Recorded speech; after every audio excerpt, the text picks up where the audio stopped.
जमा हुए और इस बात का मशवरा हुआ कि आइंदा हमको इस काम को अंजाम देना है।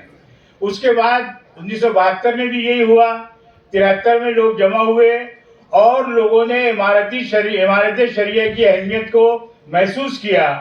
और उसके बाद 1974 में जामे मस्जिद के अंदर पूरे शहर के जिम्मेदारान, उलमाए किराम, शहरियान और वकला, इंजीनियर्स, डॉक्टर्स, यहाँ तक के पूरे मराठवाड़े से जिम्मेदारान को बुला करके इमारत शरिया के निज़ाम पर गौर किया गया।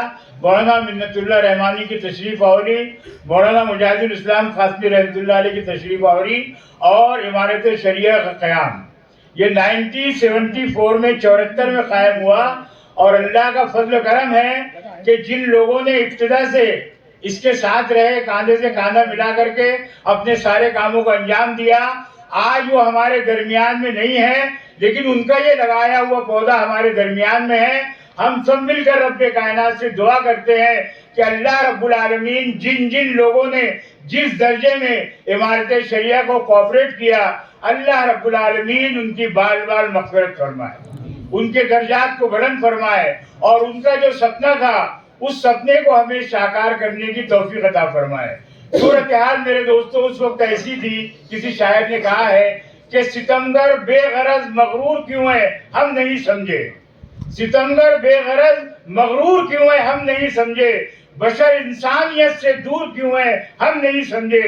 और जिसे अल्लाह ने कुरान का दस्तूर बख्शा था, ये कुरान ये रब्बे कायनात की कानून की किताब है जो हमारे पास अमानत है, मगर हमने तोते मैना की तरह पढ़ने में अपनी आफियत समझी, हमने कभी उससे मसाइल को मालूम नहीं किया। हमारे अकाबरीन ने 1971 में इस बात की फिक्र की और ये चीज़ हमारे सामने लाई गई कि जिसे अल्लाह ने कुरान का दस्तूर बख्शा था वो मिल्लत आज बेदस्तूर क्यों है हम नहीं समझे। इन सारे लोगों को जमा किया और ये बताया कि अल्लाह के बंदो, अल्लाह और उसके रसूल सल्लल्लाहु अलैहि वसल्लम की तालीमात पर अमल करने में, उनकी तालीमात को फैलाने में ही हमारी दुनिया और आखिरत की कामयाबी है। आज के इन हालात में हम देख रहे हैं कि मुखालिफीन इस्लाम और ख़ास तौर पर जो फ़िरक़ा परस्त तंजीमें हैं, मैं किसी का नाम लेकर ना अपना वज़ू ख़राब करना चाहता हूँ ना आपका वज़ू तोड़वाना चाहता हूँ। बैठे हैं लोग, लिखने वाले लिखते रहें, वीडियो बनाने वाले बनाते रहें।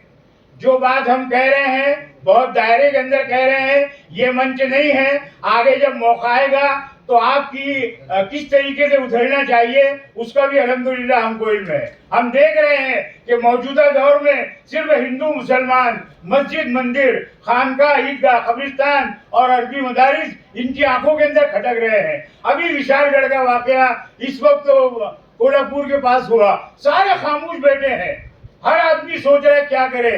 अगर हम मुनज़्ज़म रहें और इस इमारत को मजबूत करें तो अल्हम्दुलिल्लाह हमारे दरमियान में अमीर शरीयत मराठवाड़ा है, उनकी पूरी टीम है और सारे शहरियान का, सारे उलमाए किराम का और अइम्मा मसाजिद का हमको ताउन हासिल है। हम बर वक्त इसका, मेरा मकसद ये नहीं है कि हम बाहर निकल जाएं, सड़कों पर निकलें और सरकारी इमलाक को नुकसान पहुंचाए। दायरे में रह करके हमको कम से कम अपनी आवाज बुलंद करनी होगी, बुरे को बुरा कहना होगा।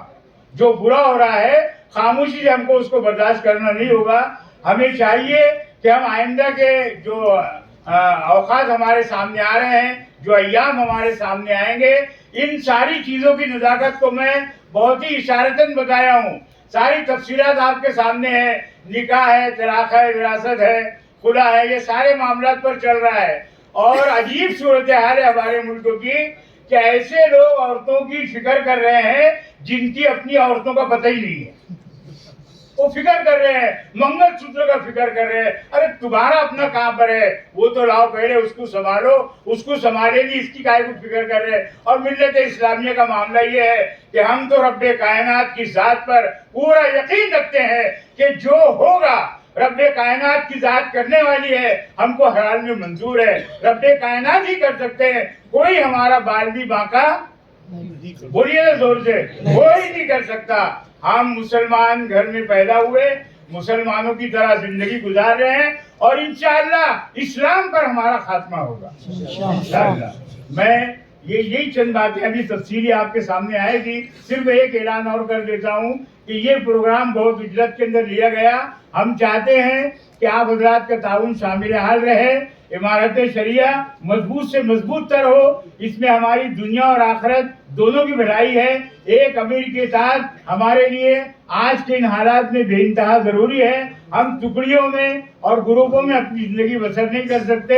ہم چاہے جہاں جس تنظیم سے جڑے ہوں، مذہبی تنظیم ہو، سیاسی تنظیم ہو، لیکن جب ملت کا مسئلہ ہے، قرآن و سنت کا معاملہ ہے، مسجد مدرسے کا معاملہ ہے، اور کہتے ہیں قبرستان کا مسئلہ ہے، تو ہمیں چاہیے کہ ہم امیر شریعت سے رہنمائی حاصل کریں. اسی میں ہماری میرے دوستوں کامیابی ہے. تو اس کام کو کرنے کے لیے ہم سب تیار ہیں. بولیے اللہ اکبر، اللہ اکبر، اللہ اکبر، اللہ اکبر، اللہ اکبر. اللہ. ایک اور ضروری اعلان ہے کہ صاف صفائی کی مہم شہر اورنگ آباد میں 1 سے 15 اگست تک چل رہی ہے. کل اسمارٹ سٹی کے دفتر میں بہت سارے لوگوں کو بلایا گیا تھا، اس میں ہم بھی تھے.